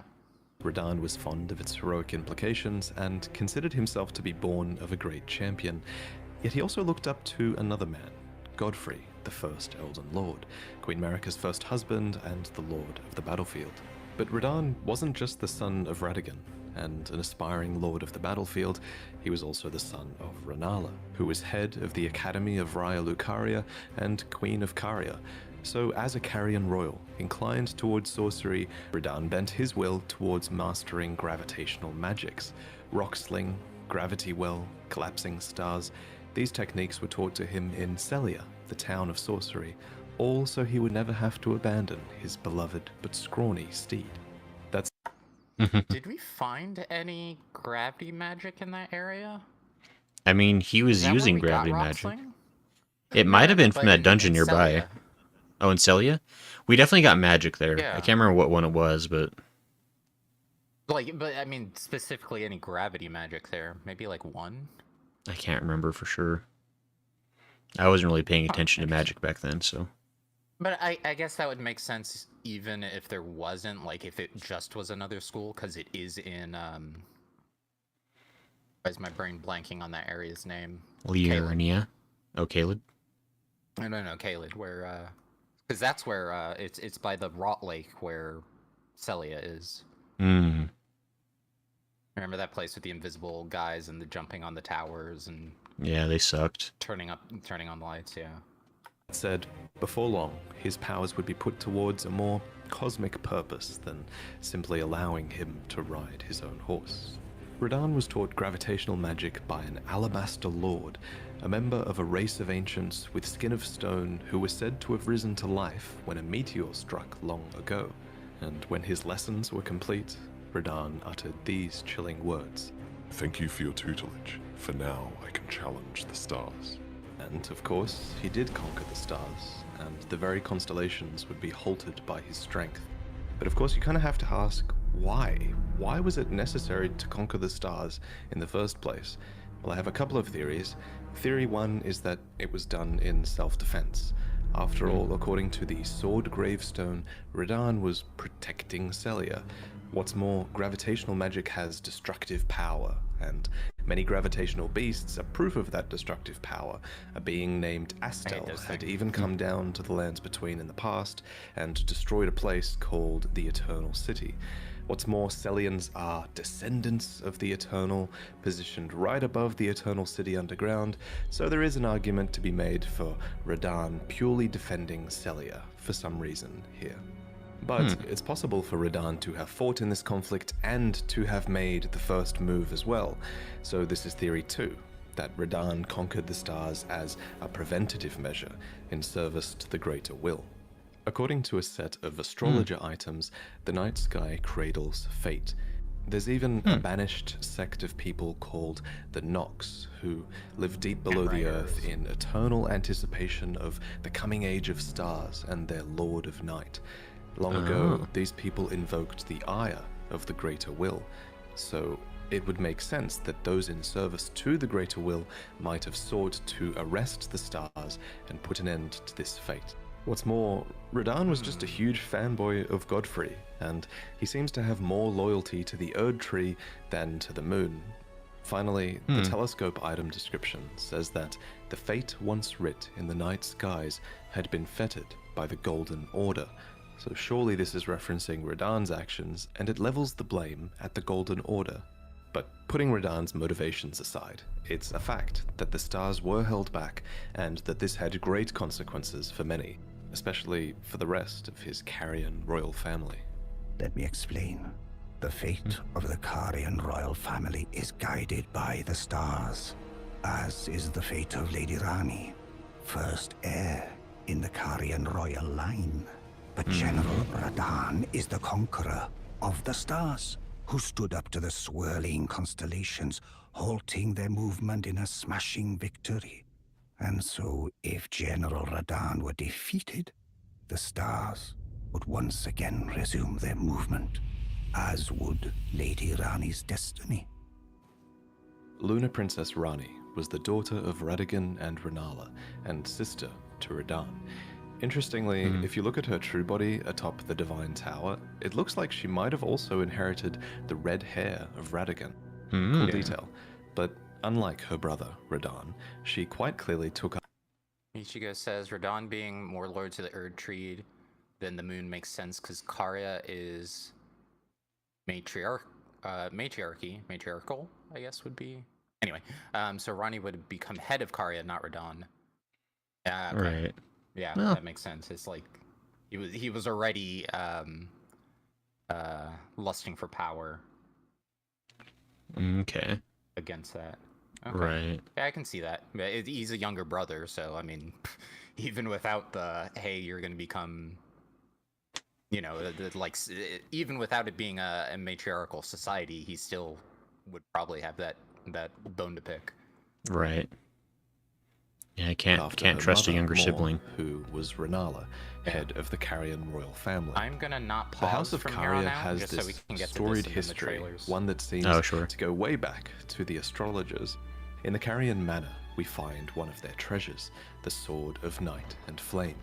It reads, astrologers who preceded the sorcerers established themselves in mountaintops that nearly touched the sky and considered the fire giants their neighbors. Renala herself was an astrologer, always chasing the stars in her youth. Then she met the full moon, and in time, the astrologer became a queen, establishing the House of Karya as royalty. Karya appears to have a matriarchal hierarchy, with multiple princesses and Carian knights that serve as their retainers. Now, however, there is only one princess, Rani, daughter of Renala. And at the time of her birth, she would have been set to inherit quite a lot of power indeed, for the Carian royal family was at its height, and her mother was not only queen, she was also head of the Academy of Raya Lucaria, having bewitched them with the enchanting power of the full moon. Leading the young Rani by the hand, Renala guided her daughter to a meeting with a moon of her own. What Rani beheld was cold, dark, and veiled in occult mystery. A dark moon, a sort of twin to Renala's own full moon. You can even see both of these hanging in the sky if you stargaze from the heights of the Moonlight Plateau. Another who guided Rani was a character called the Snowy Crone, who the young Rani encountered deep in the woods. When you look at Rani, it's actually the likeness of this snow witch that you're seeing, as the doll that now houses Rani's soul was modeled after her. probably as a sign of respect. But the Clearly, other side Rani would looked up actually to be her. this mysterious woman. Okay. She became Rani's secret mentor, and she even knew about the Dark Moon, teaching the young Rani to fear it as she imparted her cold sorceries. So, what do these moons represent? That's just a theory, but I think the moons kind of act as guides. The lost black moon of Noxtella, for example, was the guide of countless stars. What's more, Rani and Renala were heavily influenced by their moons. Renala's moon bewitched the academy that she became the head of, and Rani's dark moon, for its part, also imparts wisdom and leads a voyage in the Age of Stars ending. They could even be outer gods. And yet, for all of this guidance, Caria and Leonia as a whole have experienced steep decline. Radagon betrayed the House of the Moon. Radahn locked the stars out of motion. The Academy town is flooded to the north. Caria has been ruined in the west, and the stars and moon have gone their separate ways. Nevertheless, Rani, last princess of Caria, remains, carefully setting new plans into motion. Sibling to Rani and Radahn was a man named Rykard, who was lord of the Volcano Manor. There is evidence that Rykard was friendly with his siblings. Rani trying so hard to be dark son conspired with Gwendolyn. his sister Rani later on, and there's even a portrait of Radahn hung in the Volcano Manor, as well as a portrait of Rykard himself before the fall. Item descriptions mark Rykard as stern, ambitious, heroic, and blasphemous. A part of this blasphemy was opposing the Erd Tree, which actually drew many knights to his banner, for Rykard believed in taking by force, just as the gods did, and clearly many believed that he would usher in a new age. The armor set of the Gelmir Knights reveals to us what were once very loyal soldiers. The crest of red feathers are there to symbolize Rykard's pedigree as Lord Radagon's son, and the emblem upon their chest piece represents a lord who had lofty ambitions. However, as Rykard delved into the ancient secrets of Mount Gelmir, he came across the immortal Great Serpent, an ancient deity that aligned with Rykard's ambitions. And so, Rykard fed himself to the Great Serpent so that he might devour, grow, and live eternally. Alas, this was too much for his knights, and they believed that their master's heroic ambitions had degenerated into mere greed. So they searched desperately for a weapon with which they might halt their lord, and they found it too. The immortal serpent had lived for a long time, and so there was also a weapon to kill it that had been designed long ago as well, a serpent hunter. But it was too late. As the lord lost his dignity, so too did the knights lose their master. Not that it bothered Rykard. Now we can devour God together. Next, we need to discuss Millennia and Mikola. These two were twins as they were born. No, Rykard, please. Anyway, as you know, Radagon's marriage with Renala did not last. Afterwards, he returned to the Golden Order and became Queen Marika's consort. But what I haven't yet mentioned is that, together, they were blessed with two demigod children, the so-called twin prodigies. Now, in the last lore video, I briefly proposed that these two twins were born after the Shattering, after Radagon and Marika had merged together to become a single god. However, I've since changed my mind. I think Millennia and Mikola were clearly born before the Shattering. There's just so much proof that these two twins were a force that were influencing the world long before the Shattering took place. Anyway, both of these twins were born afflicted. Specifically, in the Japanese text, it's said that their births were vulnerable. Mikola was born afflicted with eternal youth, and Millennia, for her part, was vulnerable to rot. Interestingly, Millennia's scarlet rot is actually an outer god. This outer god, like many others in the game, seems to have an order that is able to be imposed upon the world via an Empyrean vessel, and Millennia was that vessel. And while the Scarlet Rot is pretty terrible, you can sort of argue that it's got a beauty to it. According to Gowry, the Order of Rot is resplendent. It's a cycle of death and rebirth, kind of like the lotus flower, which is a flower that blooms anew, beautiful and fresh from mud. I actually have art of this flower hanging in my home. I always love the symbol And a of lot it. of lotus We symbols. have lots of art hanging Yeah. now, In and I'm games going we to play. talk about all of this artwork that you can buy at the end of the video. Anyway, Uh-huh. so Millennia Yeah, the yeah, sure. Empyrean was vulnerable to and afflicted by the Riker sounded Scarlet mad Rot. goofy. There was said to be no cure to this, and while fire and consecration seemed to be somewhat effective at warding it off, Millennia would slowly lose her physical self to the rot. Interestingly, old legends of the Scarlet Rot have persisted in the world for generations, and we learn more about the Rot God from the Blue Dancer charm. Sorry, I have to really quickly use the restroom, so if you could fill time for a bit. Yep, no problem. All right, everybody. What do you think we're going to learn more about about the Rot God from this Blue Dancer charm? Do we think that the Rot God could do a good Charleston? Or do you think was he more modern? I don't know what a modern dance would be. I don't know how people dance anymore. Is the Harlem Shake, is that a modern dance? Can someone confirm? I don't know. But clearly the Rot God knew how to groove. Fascinating. I don't know. This has been really interesting, though. I like this. Blue Dancer smells like Gatorade, says Ichigo. Probably does. I assume it's blue raspberry flavor, right? Hatun says no. Hatun, you can't just like say no. You have to explain yourself. There's so many things you could be saying no to. But no, these videos are fascinating. Like I can't believe that. I mean, I guess I can believe it, but it's shocking that somebody had the patience to go through this game with such a fine-tooth comb to like put all this together, because I don't think I would ever have the patience. Like there's just no, I don't think there's a, like, if no matter like how much I liked a game, like if the lore was like this like scattered and shredded up, like I just couldn't be bothered to take the time. It'd be too much. J-Spot says Black Lotus is overrated. Nah, mean.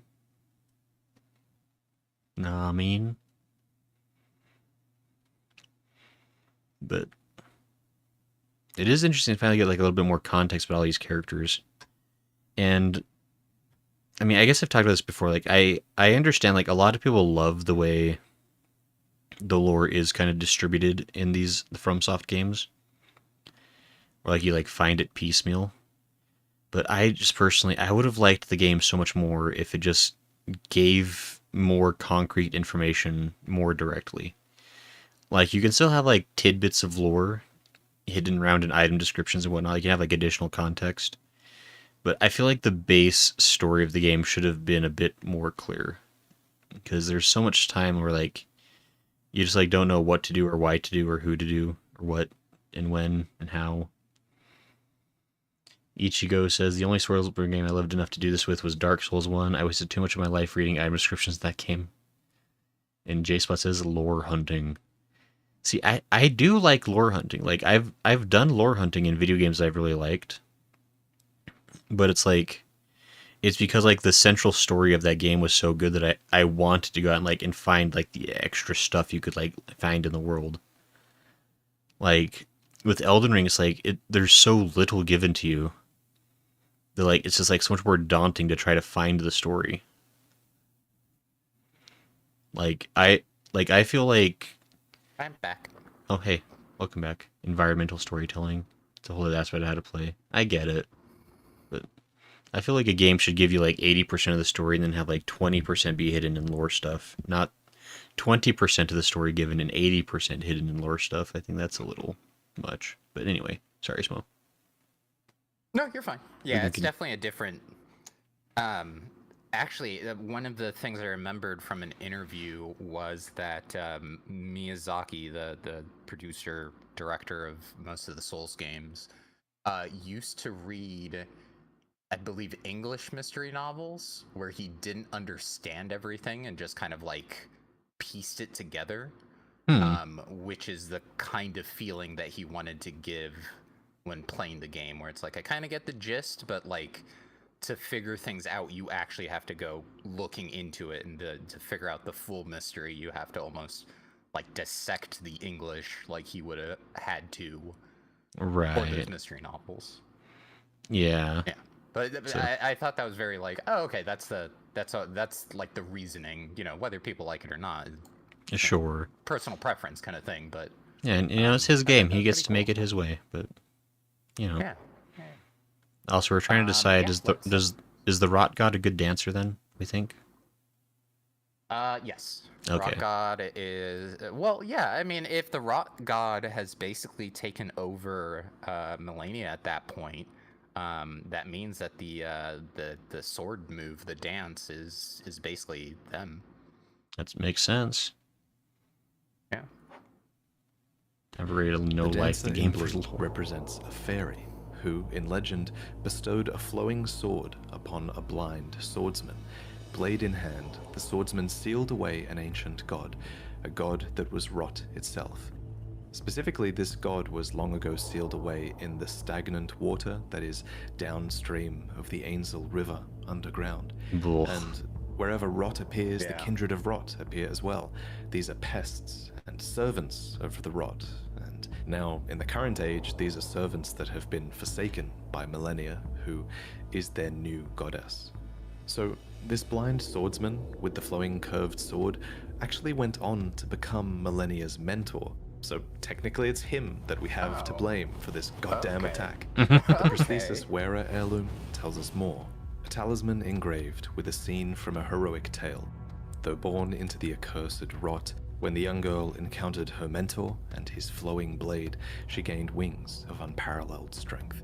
Millennia's ridiculous attack is called the Waterfowl Dance, and aesthetically it makes sense that, flowing waters would counter the effects of rot.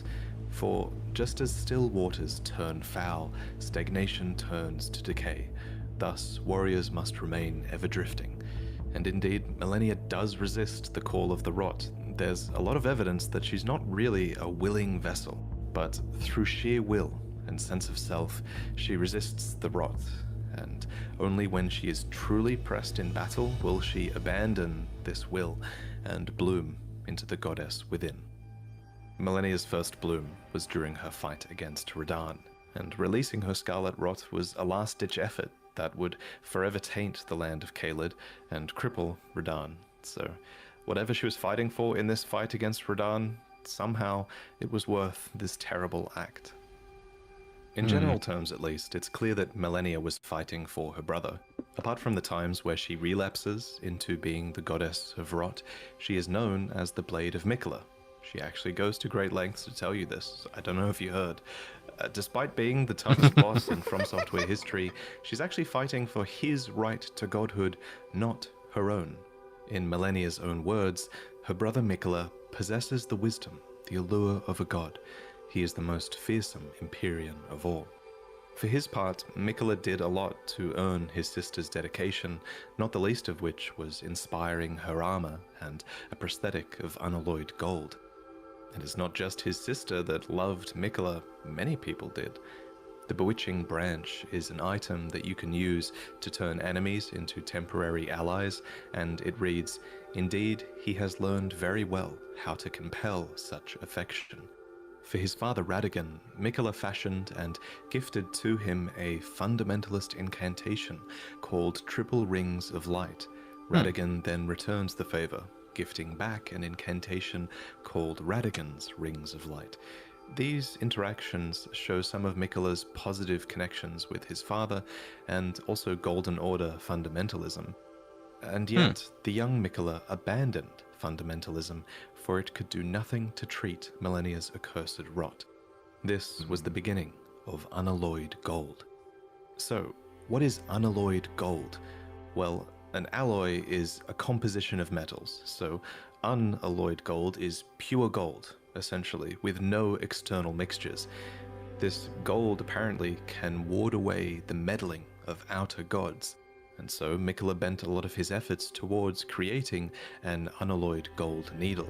Specifically, this needle was crafted for his sister, to ward off the rot god and That's why we forestall can the give it, effects of the incurable rotting to, sickness. the other We see the rock girl. bond between the siblings as Right. well when we visit Miquela's Halig tree. We see a statue of a one-armed woman embracing a child, Miquela. In this place, we see the biggest example of Miquela's benevolence, the Halig tree, and the society that was built into the brace that supports it.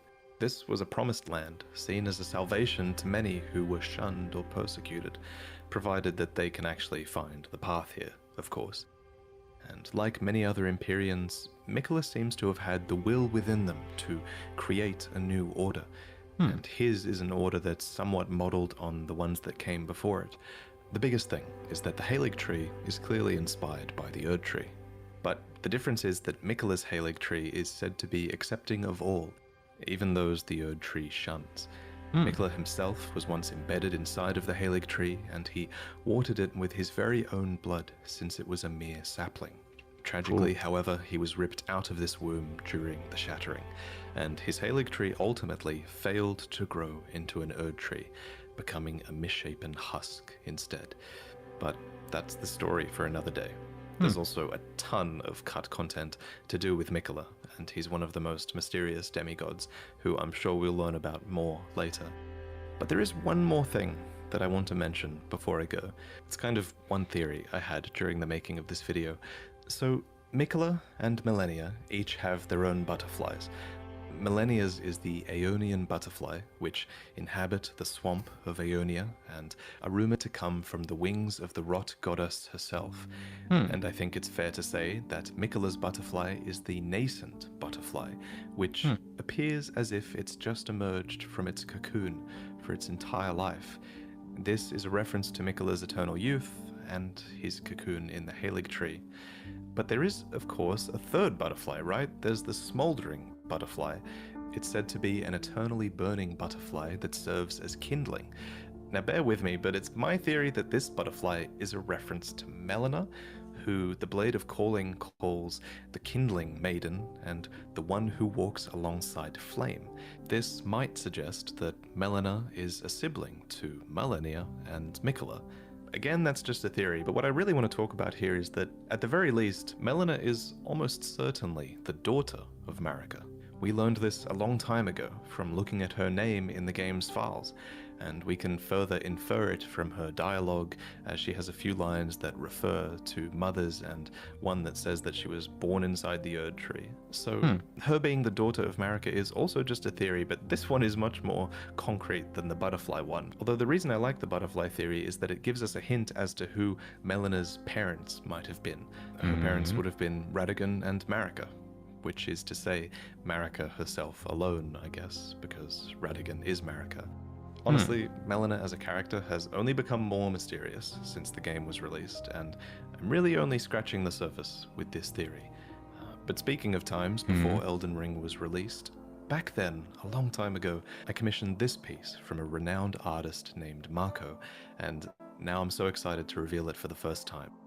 This storybook That's a scene clever is heavily transition. inspired by the early looks we had at Elden Ring, with a red-haired protagonist, spirit companions, a mount that looks like Yakul, and a bit like Torrent, and a few other hidden details in the piece. I was going to say, it This is piece very and all of my other prints are now Ghibli available there. over at Spring, where you can actually Makes buy them sense, fully since Yakul's framed there. and ready to hang. They actually ship with a beautiful frame. The J-Spot frame has itself never is known a nice defeat. black satin finish, and you can even opt for a Okay, so let's jump in, because I know we're running a little late here, but let's jump into the trailers. I believe this is the first one, which was just the gameplay, and the second one goes a little bit more into story.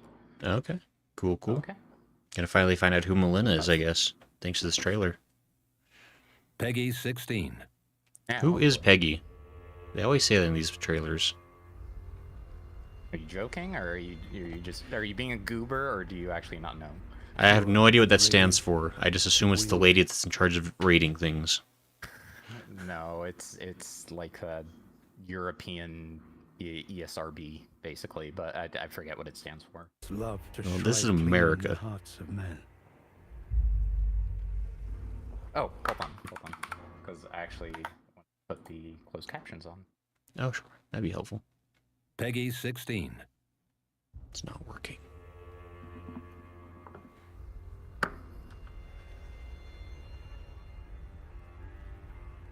pure and radiant. He wields love to shrive clean the hearts of men. And Mikola that they're talking about. Hey, we just learned about this guy. There is nothing more terrifying. He's probably fine.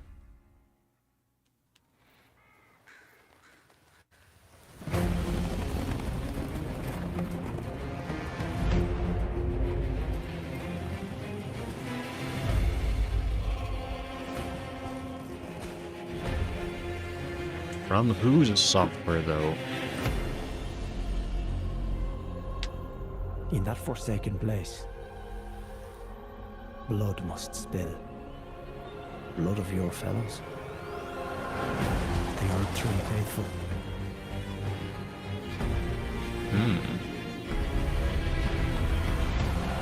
They were never saints. They just happened to be on the losing side of a war.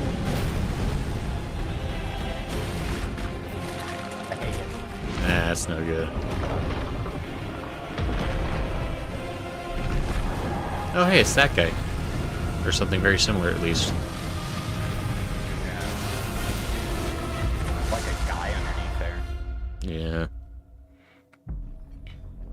Mother, wouldst thou truly lordship sanction in one so bereft of light?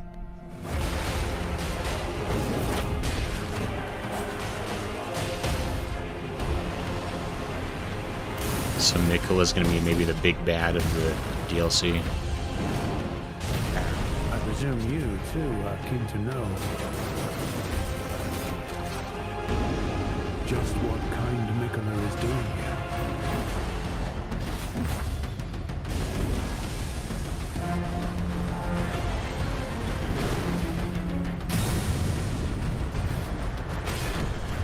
Those stripped of the grace of gold shall all meet death in the embrace of Mesmer's flame.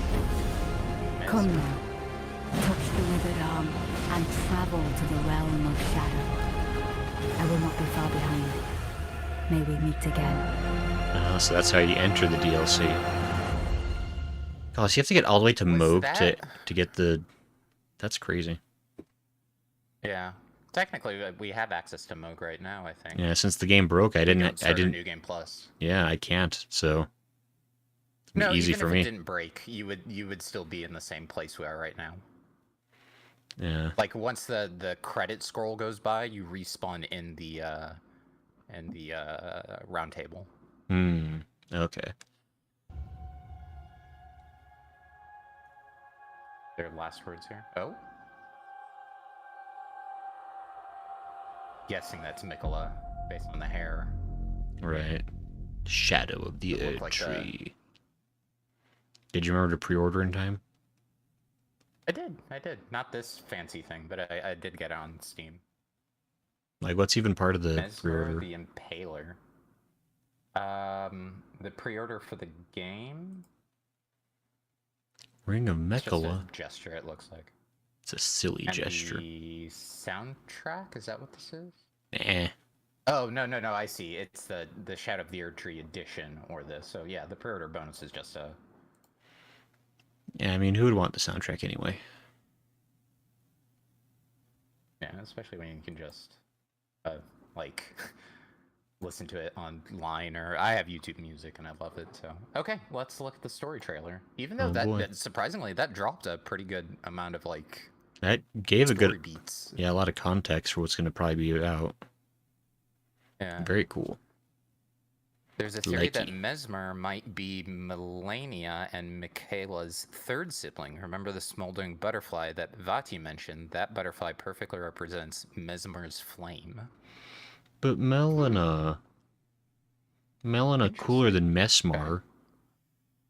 Guy's got mess right in his name. What a mess. Okay, let's check this out, and then we'll wrap it up. I do like Mars bars, though. Anyway. M for Mesmar. I gotcha.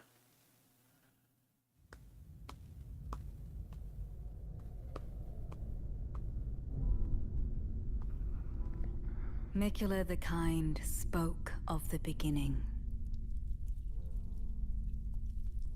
The seduction and the betrayal.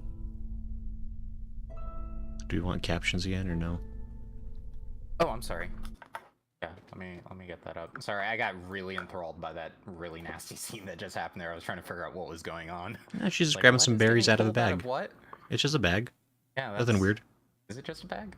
Yeah, it's just a normal bag. Don't think about it too hard. Okay. Normal okay, bag. okay, okay. Safe for streaming. Yep, okay. Mikula the Kind spoke of the beginning. I think it actually is though, but The seduction and the betrayal. No. Like gooey It bag. almost looked like pulling something out of a cocoon. nah, I think you're An imagining affair things. from which gold arose. Hmm. And so too was Shadow born. What followed was a war unseen.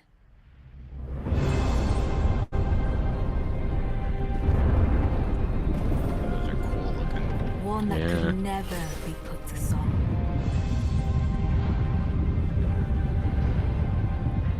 A purge without grace or honor. The tyranny of Mesmer's flame.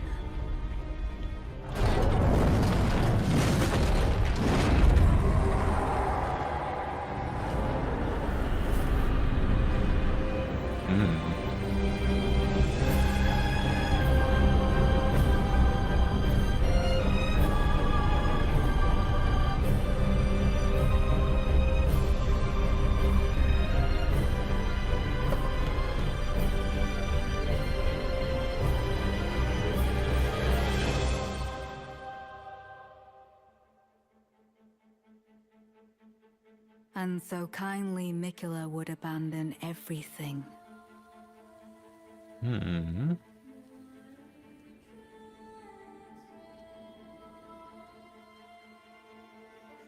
His golden flesh, his blinding strength, even his fate.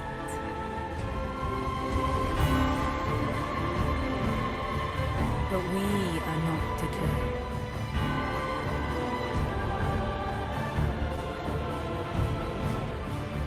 We choose to follow.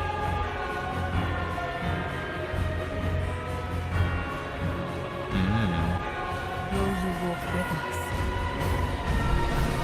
Whose voice is that? That's what I was trying to figure out before. It sounds like Rami, but I'm not 100% I sure. thought it sounded like Melina, but I could be wrong. And to be fair, I haven't heard Melina's voice in a while outside of the video we just watched. Right.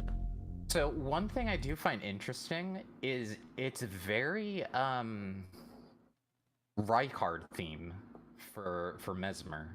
Like the snakes and the fire, and when you get when he pulls the sword out of his mouth, it has all like the red hands that he was doing when Right. he was doing some of his moves into the ground. The little fire in his hand looks like the Briar moves. Do you remember those?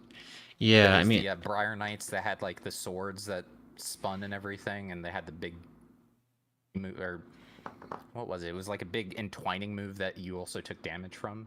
right. I mean, and to be fair, we probably did not actually kill Rykard. So, I mean, Yeah. considering he became one with something called the Immortal Serpent. And even like Crazy Lady that was like eating its head afterwards, like it's like, no, he's not dead, he's just sleeping. If you Like look at one of his face close-ups, he has the yellow eyes of a dragon. Yeah, I did notice that before. But, actually, that's interesting. Because that would be more related to Godwyn, wouldn't it? Godwyn the Golden. He's another one of the more Dragon. mysterious figures. So, Yeah. like Godwyn and Mikkel are the ones we kind of get the least context with within the main game. Because there seems to be like a lot of rotations of, or a lot of, not rotations, but like conglomeration of themes here. So I'm wondering if like excuse me, like destined death or whatever happened to Godwin has some sort of play in here too. Like basically everything is kind of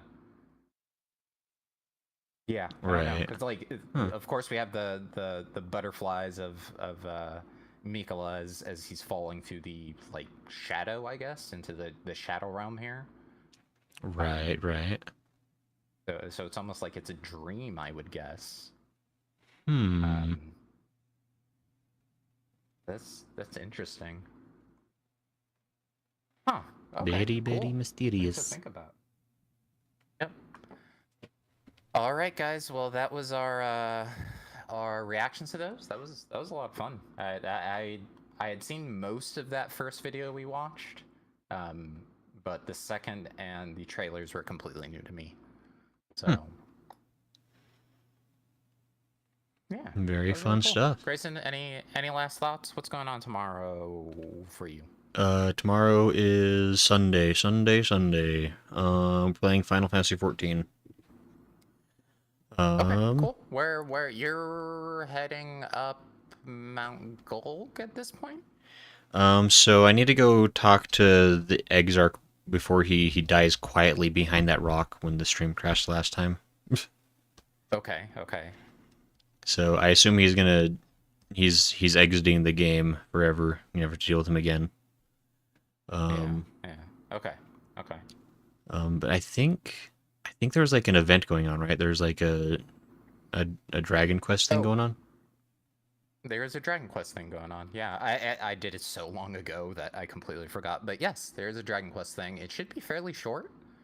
Yeah, I'll see if I can stretch that out to 4 hours because I like living with the mystery of what's going on with the Exarch. It's funny. Yeah. What time do you stream, bestie? Like Alpha know. I mean... Yeah, Alfino is my second favorite. You know this.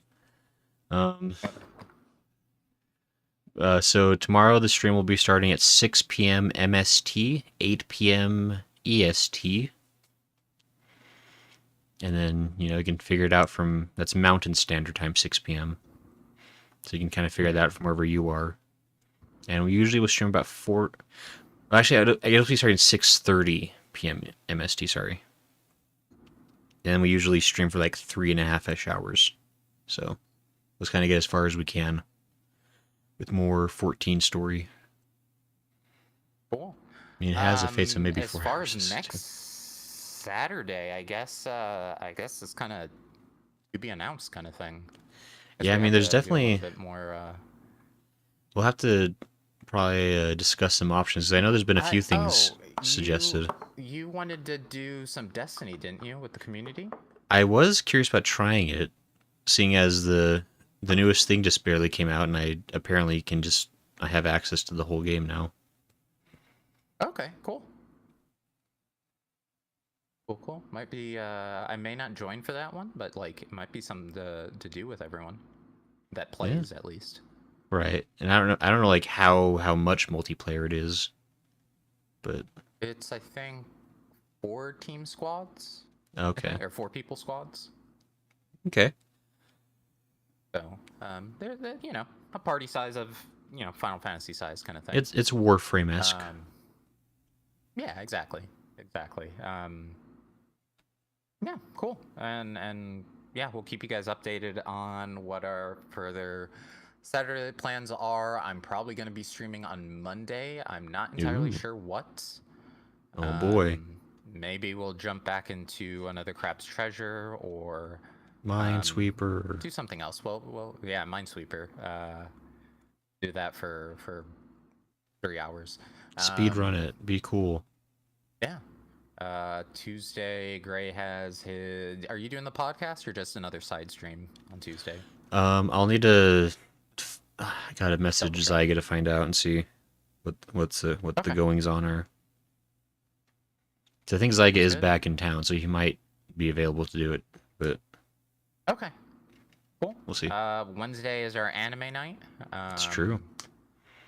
We are on the third episode now of Freerun. It's been such a feel-good show. I've been enjoying it quite a bit. It's fine. Gray is being gray with his gray and grayness. He's just got a lot of elf in it, you know? You are... Why is it that it has to be long ears pointing straight up? If it's any other direction, you have an issue. It just looks wrong. Like, do you ever like look at pointy? But like, what if like you poked yourself on the ear? Like, it's dangerous. It's risky. How are you gonna poke yourself with your ear? But it's so sharp. Get like an ear cut, you know? Like you like to scratch like your head and you accidentally like slice your thumb on your ear. Thursday is more solo streaming for me. Friday, we're probably jumping back into Liza P. All right, guys, we're going to head out. Thanks for joining. I'm going to get out of here before Grayson digs more of a hole for himself. So, Grayson, any last things you want to say before I... Yeah, any last words you have to say, Grayson?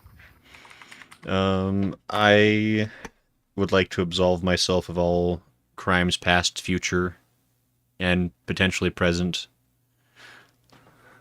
And we'll see you tomorrow. What was I gonna say? I was gonna mention something. Oh yeah, for anyone wondering, I during the brief break we took earlier, I found out like the little like stuffed animal got like thrown off my bookcase. It's like a good few feet away from the shelf. I don't know how it fell that far. It's a good trick though. That's my update. So. Yeah. Also, hey, loading error. It's Smo. Smo is 5'4" trending. It's just loading error. Excuse me? Man, 5'4" Smo. Whoa. At least 3 more inches of that. At least. No, loading error speaks only true. Who would make me read? How? We're ending the stream now. Yeah, dude, I've been very much stalling you as I was getting that set up. So yeah. Getting out of here. Bye, everyone. Tiny Smo's new meta. All right, bye everybody. Good night. No. Let's see you. Bye everybody.